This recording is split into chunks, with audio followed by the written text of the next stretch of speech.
got out of a session with a client and we were able to really, really deeply identify one of the reasons why she feels like she procrastinates. And so I think this is going to be helpful to you.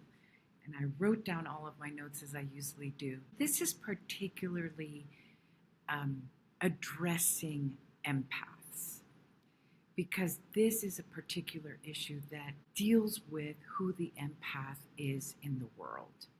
So let's jump right in. I'm Claudia Cauterucci. I am a Washington, D.C. based psychotherapist. For the last 25 years, I'm a psychospiritual coach, and I'm a fellow life traveler. So let's do this. Number one, and by the end of these 10 points, because I'm going to give you 10 points, we're going to get to why empaths can find themselves procrastinating about their feelings, about being in denial around their situations, their home situations, or their family relationships, or their relationship with a boss, why it's hard for them to look it straight in the eye and accept it, and why they procrastinate around moving into action about things that are really bogging them down, that they see as things that need to be dealt with, but are really hard to be dealt with. Okay, so let's jump right in. Number one, what I'd like you to picture is that one of the key operating components of the empath is that they are a natural harmonizer.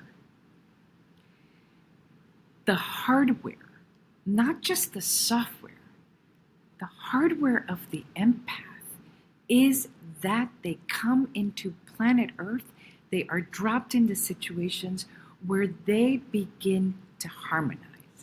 And I liken it to a humidifier. A humidifier is not there to vacuum, is not there to wash dishes. The humidifier's task is to add moisture to the environment. And wait till you see what if you look up humidifier, what it really does. Well, we're going to connect it. But what I'm trying to make here on this point is that there is a particular task that the empath does from their hardware system, which is to harmonize.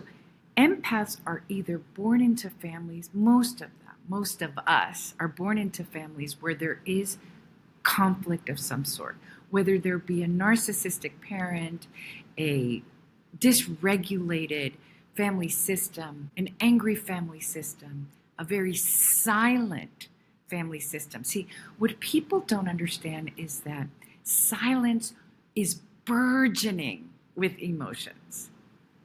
A family that doesn't speak about what they're going through, about their feelings, which might be the opposite of a volatile family, the family that is incredibly silent teaches the children to not share what's happening inside of them. And what's happening inside of us is our life story. And so to begin early on to deny that means that we are denying our authentic life story. Don't even get me started on families that are silent. But all you need to know is that that system is burgeoning with emotions, with multiple life stories that are wanting to come out but can't. The empath, because of their psychic nature, because of their ability to feel environments, which is also part of the operating system, will feel that. We'll feel what's in the silence. The other thing that happens is then that the empath is hypervigilant in these family systems. They're always scanning, right? Like the Roomba. I'm using a lot of appliances for today's video, but the Roomba will sense where the dirt is.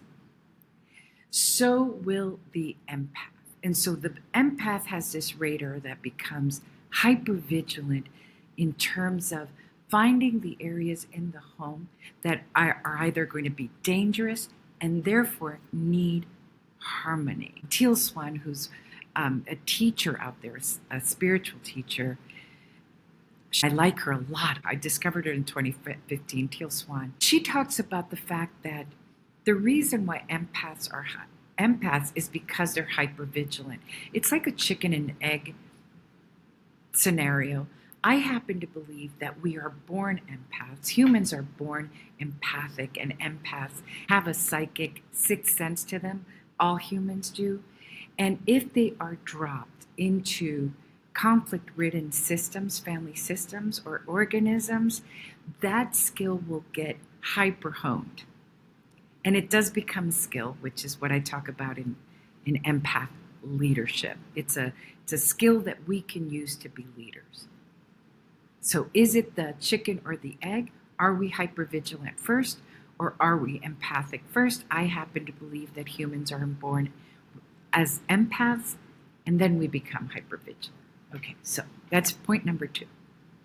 Number 3. When this happens, and we are compulsively, impulsively, because it is our hardware to harmonize, what begins to happen is, as Amanda Flaker would say, another amazing colleague and teacher, is that we begin to take ourselves out of the equation. We begin to invisibilize ourselves. We begin to devalue ourselves, even though we're doing all of this work to harmonize our environment. How do we do that? Well, we see that there's conflict, and so we remove ourselves as an additional burden. We become more quiet. We become the straight A student. We're the super good kid. We're high achievers. Another way we do it is that we become parentified. We become mommy or daddy's best friend. We become the family psychotherapist. We're the problem solvers. I just heard on Instagram a guy who does dating coaching. He said, the way you know a masculine or the divine masculine is a provider is because he is or she is the problem solver. A provider solves problems. And so what the little empath does is become the provider, the problem solver for the family. Super important.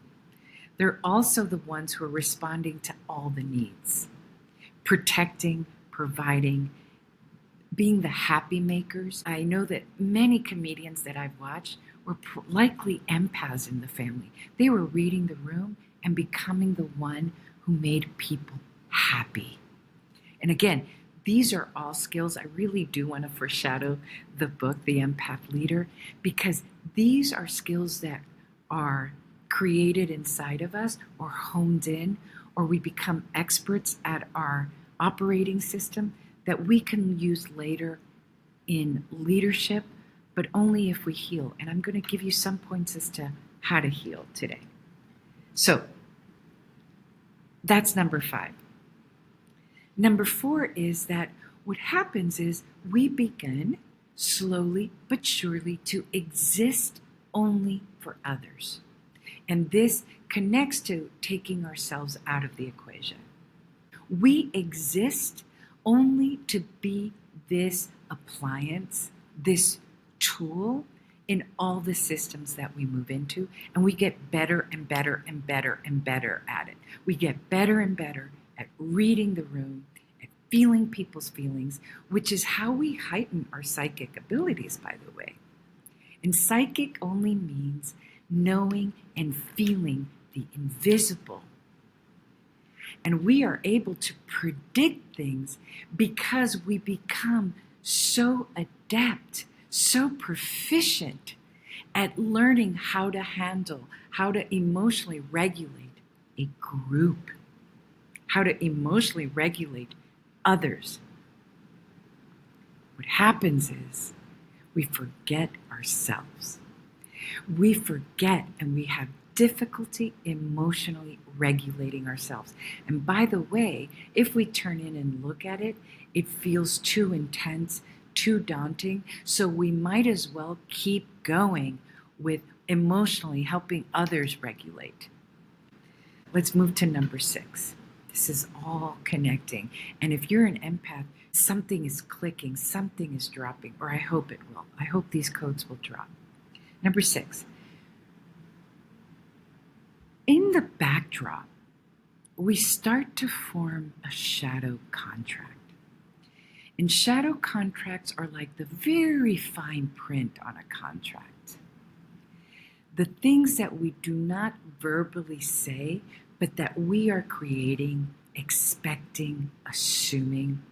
Shadow contracts are things that have the emotional tone of guilt, shame, fear. These are shadow contracts. And the little shadow contracts that get bigger and bigger and bigger that we begin to weave is that at some point we believe that someone else will do the same for us. That at some point the care, the attention, the tenderness will come back to us. One, because we assume, of course, right? That is the correct thing to do. That is the righteous thing to do. That is the fair thing to do. Is that at some point, in the same way that we can see, acknowledge, validate, hear, prop, and support others, our parents, our siblings, our bosses, our grandparents, the same way that we are using our operating system for others, we think that at some point it's going to come back. At some point, these people are going to see us, validate us, care. That's tricky. Because they don't. And let's talk about the reasons why they don't. They don't because we have invisibilized ourselves. In some ways, we collude, we cooperate with the fact that now we are invisible in that family system. That we have taken ourselves out of the equation, which means that we ourselves collude and are part of the reason why we are invisibilized.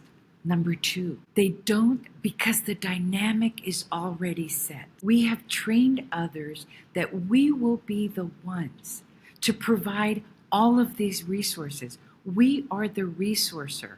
We are the supply. We are the predominant appliance that provides harmony in the family system. We will be the listeners, the seers, the validators, the encouragers, the supporters. So we have created a dynamic where we are part of that. We have trained others to know that that's our role. Number 3, they don't see us because we might be in a narcissistic system, a narcissistic family. Because the narcissist at this point does not care. All they want is our supply, what we can supply us with. This is a system as well, if we talk about the collective, or this is the parent. This is the big brother. This is the boss. They don't care about caring for us at all. That's not part of their operating system. Number 4, they don't because we are so detached from ourselves that we have no idea we have needs. We have no idea that we need this care. And so all of a sudden, when someone shows us kindness, when someone has a detail towards us, when someone notices us, we might burst into tears.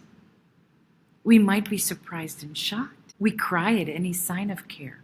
We might reject it because we don't know how to take it. We really have an atrophied receiving system. We have not developed the muscle of receiving, and we have overdeveloped the muscle of giving.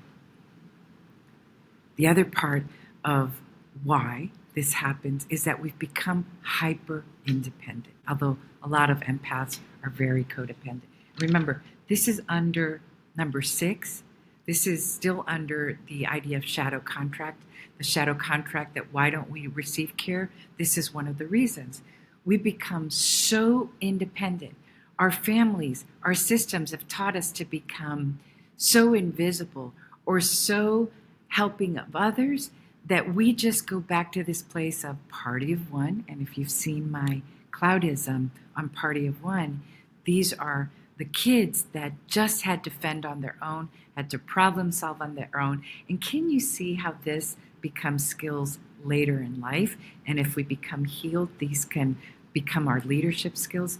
But while we're still wounded, while we're still unconscious, we don't know that hyper independence is actually a way of not connecting, of not having intimacy, of not knowing how, of not allowing ourselves to be loved and cared for. All of those are the shadow contracts that we don't even know that we're writing and weaving. It's like we're writing it in invisible ink. And imagine what happens when we land in relationships, intimate relationships. All of these shadow contracts come out, including resentment, including that we resent everything that we're doing. Let's continue. Number 7, we are like a humidifier. Now get this. It's beautiful. And if you've been following me for a while, you'll see that I speak in visuals and metaphor because I find it incredibly helpful if we can make these very basic day-to-day connections with things that are easy to understand. Check it out. Listen to this. Listen to what humidifiers do. Humidifiers improve health in the environment because humidifiers moisturize the environment. Humidifiers add comfort. Humidifiers help with not increasing the damage to homes. Humidifiers reduce energy bills. So basically, humidifiers add energetic lubrication to the environment, which reduces the cost in the home. The home pays less of a price because there's a humidifier. You see where I'm going? Humidifiers help houseplants or other living things. So as a whole, the appliance of the humidifier, you know what it says? It prevents dryness that can cause irritation. Voila, the empath. The empath increases the home health because the empath works on harmonizing, lubricating, moisturizing. The empath is always seeking ways to comfort the home because they need comfort. Comforting the siblings, comforting the mother who's married to the narcissistic father, or vice versa. Comforting. They prevent damage in the home because they're always lubricating the spots that feel volatile, that feel dry, that lack love, attention, focus. That's what the empath does.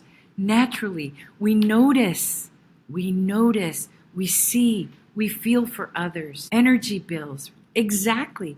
We're constantly supplying the energy to the system, to the environment, to the home, to the office, to the relationship, the intimate relationship, providing energy.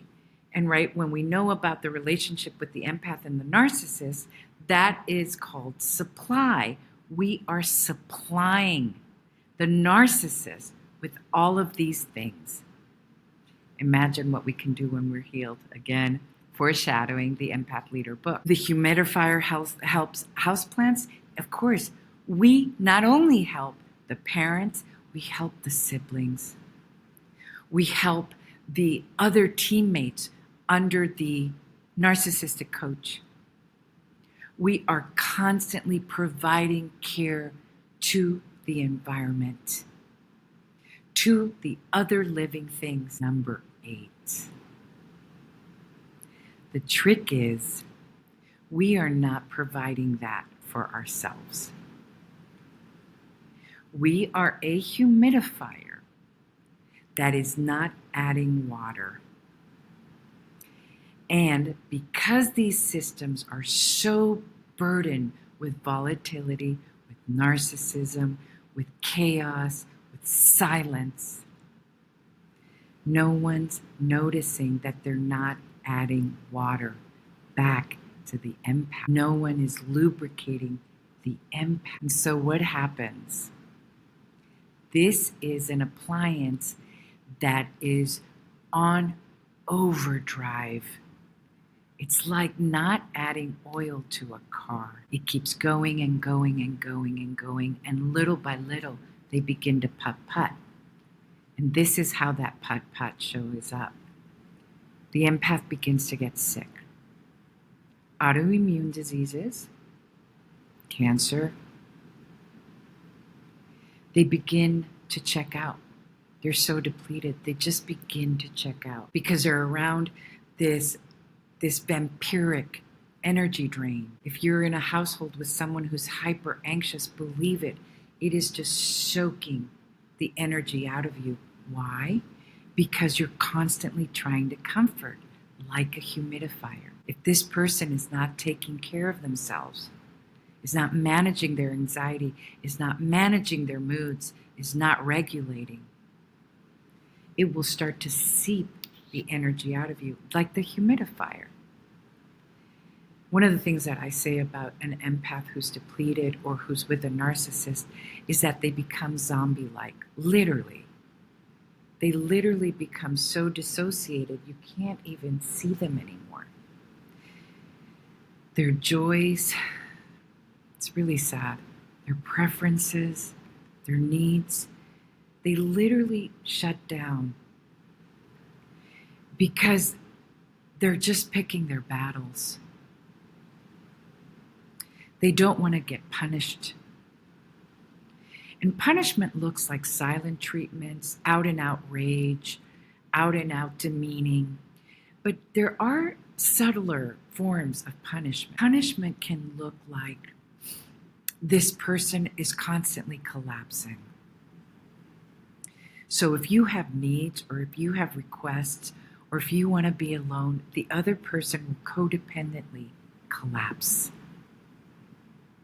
And so to avoid, because you are the comforter, because you are the humidifier, you will avoid speaking up, speaking out, wanting your own thing, because that person will collapse.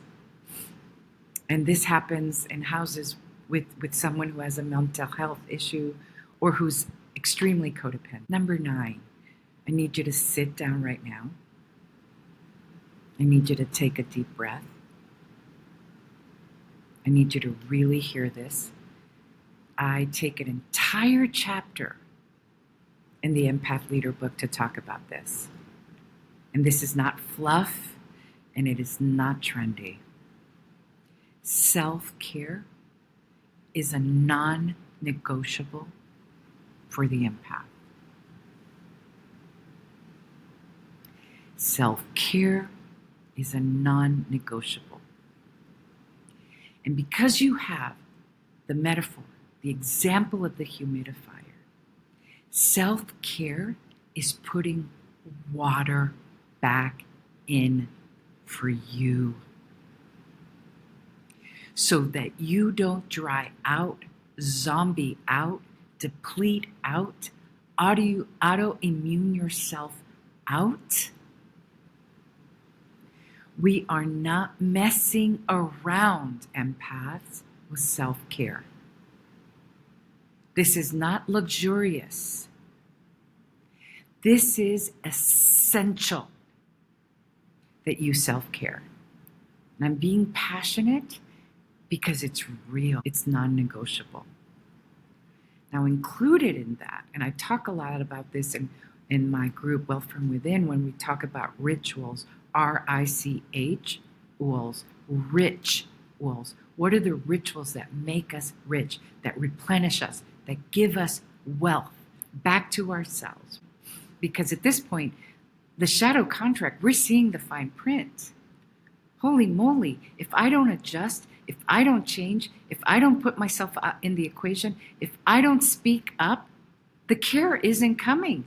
I have trained everyone around me to not care, to not notice, to think that I'm fine. I'm fine, I'm fine, I'm fine, to think that I'm super independent. So no one is checking to see if there's any water in this humidifier. The other non-negotiable, and this will sound very dramatic for you, and it will be scary to hear. It takes a long time to learn this, empath. It takes a long time. Believe me. Whew, I'm an expert at this. Your home, tu casa, where you live, has to be a sanctuary. That's non-negotiable. Because of your operating system. Now, it's okay if you were not born into that home, but the born that you will create and are creating must have harmony, must have people who are working on themselves. Now, listen to me really clearly. Listen to me. It does not mean that we don't have moody teenagers that are going up and down. It doesn't mean that we have a perfect home.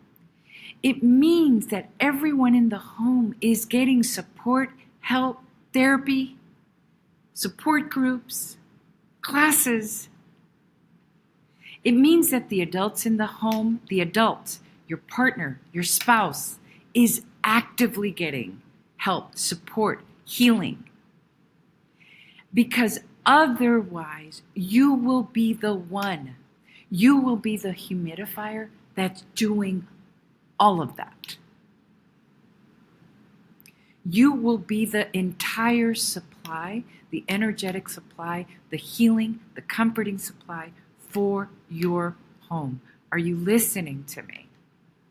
So I used to have a pattern that because I was so empathic, and of course I was unhealed myself, the people I would attract, because empaths are healers, natural healers, they will attract the most wounded. And so I would end up in relationships where I was attracting very wounded people. And therefore, I would marry them, bring them into my home, live with them, coexist. And what I wasn't noticing is not only was I doing it in my work as a psychotherapist, as dynamic meditation teacher, I was doing it at home nonstop. And I was training everyone around me that that's what I existed for, and leaving myself out of the equation.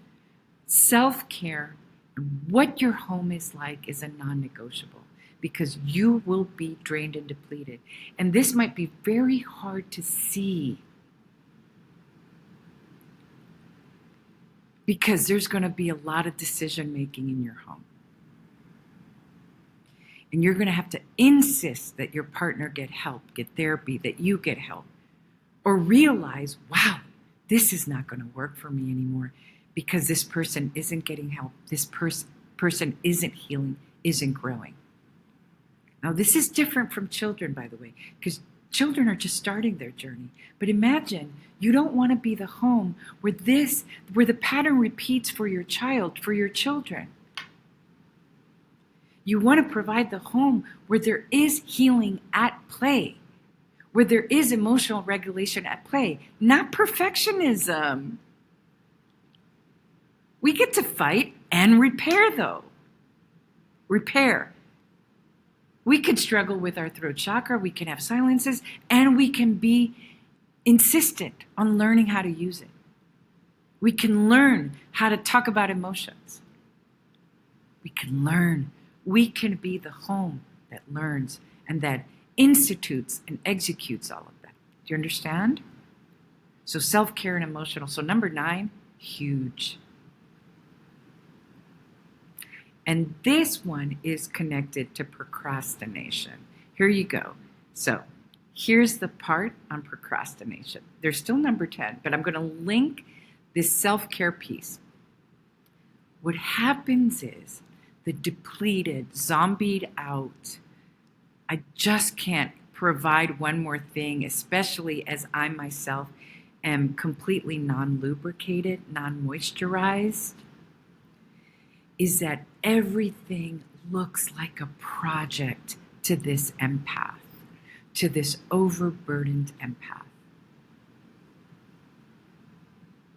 So if If you're managing this dysregulated home and your normal teenage kid is just going through their stuff about boyfriends or girlfriends or drugs or how to say no or mean girls or all social media issues, you're exhausted. This becomes another project. And so the way you condemn yourself is you say, I'm a procrastinator. Why am I not going to family therapy? It's because you're at work, harmonizing your boss. You're at home, harmonizing your moody spouse, your anxious spouse, your narcissistic spouse. If your parent gets sick, all you see is another project.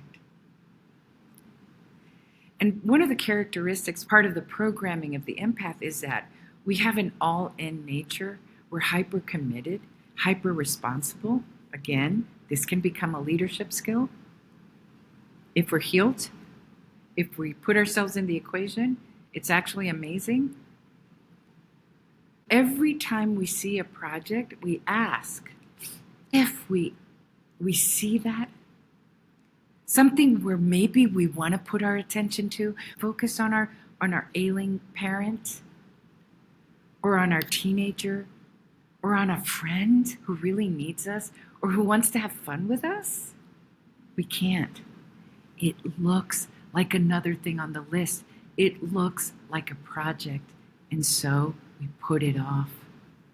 Although that might be what's really aligned with our values, it might be a preference, it might be a need to attend to those things, we just don't have the wherewithal. Which is why the spouses of narcissists stop tending to the children. They've zombied out. They can't pay attention. It's too much. The self-labeling is, and the self-hate is, why do I procrastinate on this? Why do I stop myself from feeling? There's no time to feel. There's no time to self-tend. So we feel like we procrastinate. We push it aside. We take ourselves out of the equation. And we're constantly doing this whack-a-mole game of picking our battles. And what I want you to ask, if you're in this situation, what I want you to ask is, why is my home life a place where I'm picking my battles? Wow. That's a really intense home to be living in. Because it feels like an either or. It feels like trapped. It feels like you're between a rock or a hard place all the time. Can you feel that depletion already as I'm saying that? So that is the connection to procrastination. And it's not real. It's not accurate. You're not a procrastinator. This is what's happening instead. Lastly, number 10. This is a long blog, but it's so important and juicy. The importance, not just of care, but of tenderness. Empaths are tender. If you ever go on my social media, so many of my stories are showing human intimacy between people, with children, with little babies, with humans, with animals, tenderness. It's mammalian to be tender, to cuddle, to rub a cheek, to use cute names, to kiss, lots of kisses, to crawl up on top. This happens with animals, it happens with babies, it happens with couples. When you're super safe and intimate, you crawl on top of each other, not just sexually. Sexuality is super important. That's not what I'm talking about. Tenderness. sweetness, kindness. And that's part of our water as a humidifier, as a harmonizer. We give tenderness in all sorts of ways, through words, through actions, acts of service, through gifts, through attention, through tending to someone. And we need it. Empath, you need tenderness. Non-negotiable. And you might feel awkward because you've gone so long without it. It's really why on all my stories I emphasize human intimacy, because tenderness is part of us being human, not just empaths. This is oxytocin. This is love, trust, safety, and sweetness running through our bodies. It's cuteness.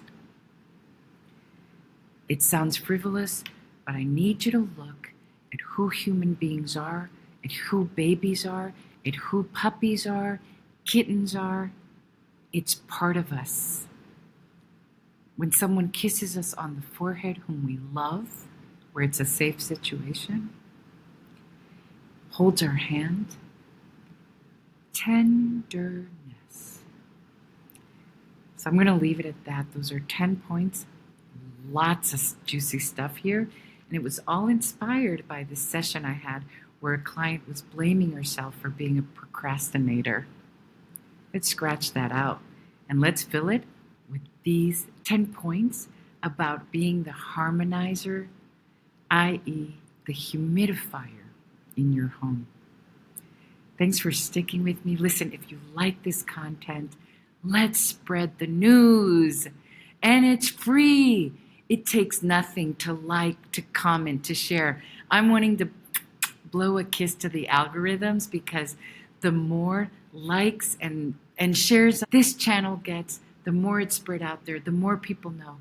And y'all, it is free. No one has to pay to get this information. All of us deserve this information for free. So thanks again, and I'll see you at the next vlog, the next Cloudism, or the next Heaven on Earth podcast.